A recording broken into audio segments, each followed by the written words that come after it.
প্রিয় অষ্টম শ্রেণীর ছাত্রছাত্রীরা, তোমাদের গণিত বইয়ের নবম অধ্যায়ের একটি নাম অধ্যায় আছে, এটা হচ্ছে বাইনারি সংখ্যা পদ্ধতি। এই সংখ্যা পদ্ধতি নিয়ে ছাত্রছাত্রী থেকে শুরু করে এবং অভিভাবকরা সীমিত, কারণ এটা পূর্ববর্তী কোনো অধ্যায় ছিল না। এটা এমনভাবে করা হয়েছে যা ইন্টারমিডিয়েটের যে সংখ্যা পদ্ধতি 9.2.3.1 যে অধ্যায়টা আছে এখান থেকে এই বিষয়টা এটা নেওয়া হয়েছে। তারও পরিপ্রেক্ষিতে আমি আজকে ওই বিষয়টি নিয়ে কথা বলবো। এই যে কথা বলবো আমি এমন বিষয়ে যেটার মধ্যে সহজে স্টুডেন্টরা এই বিষয়ে যাতে করতে পারে, জানতে পারে এবং বুঝতে পারে, এই বিষয়ে কথা বলবো। খুবই অল্প সময় আমি এই ভিডিওটা করবো। তাহলে দেখি আমরা শুরু করি। তাহলে আমরা দেখতে পাচ্ছি যেহেতু এটা বাইনারি থেকে দশমিক অথবা দশমিক থেকে বাইনারি অনুসারে আমি এই দুটো ইকুয়েশন নিয়ে আসলাম। প্রথম হচ্ছে বাইনারি কি আর হচ্ছে দশমিক কি।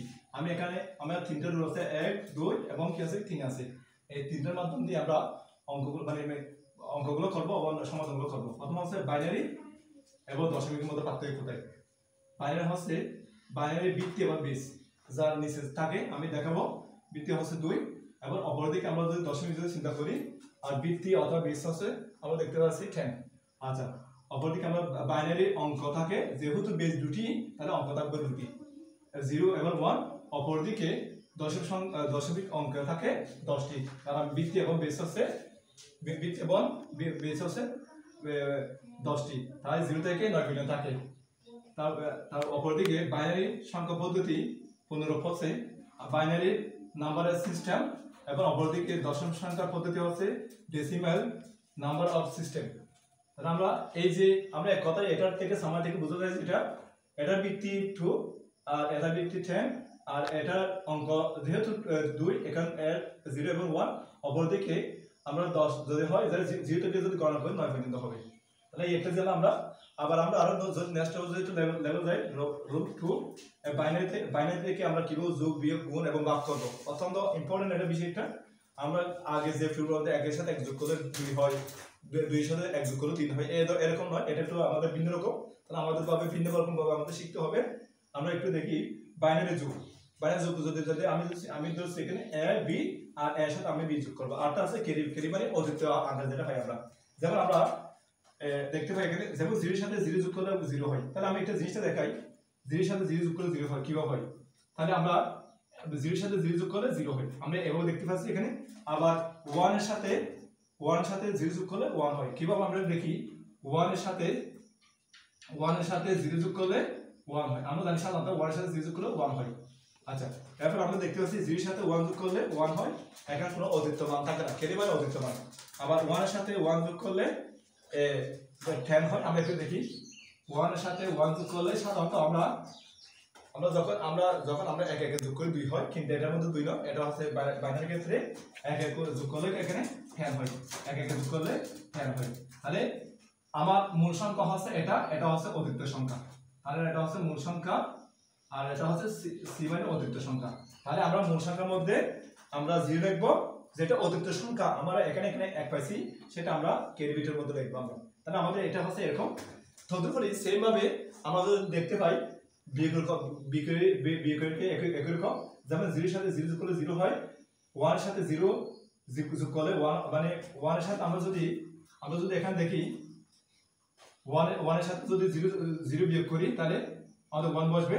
কিন্তু আমরা এটা দেখি, যেমন আমরা 1 এর সাথে 1 যদি বিয়োগ করি, তাহলে 1 এর সাথে 1 বিয়োগ করলে কি হয়, আমাদের কি এখানে 0 হয়। তাই এই অনুসারে আমরা এখানে মানে 0 বসানো হয়েছে। তদুপরি আমরা যদি গুণ দেখি, গুণের ক্ষেত্রে সেম আমরা দেখতে পাই একটু।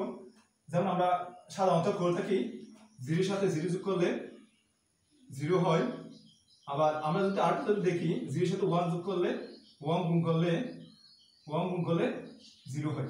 আচ্ছা, তাহলে আমরা একটু দেখি, কারণ আমরা জানি পৃথিবীতে যত মানে সংখ্যা থাকুক না কেন, যদি 1 লাখের সাথে তুমি যদি 0 যদি গুণ করো, মানে এটা 0 হবে। তাহলে তদুপরি এরকম। আরটা হচ্ছে 1 এর সাথে 1 গুণ করলে কি হয়, এখানে আমরা জানি 1 একে 1 হয়। তাহলে এবং আমাদের করতে হবে সেম ভাবে বাইনারির সাথে এরকম।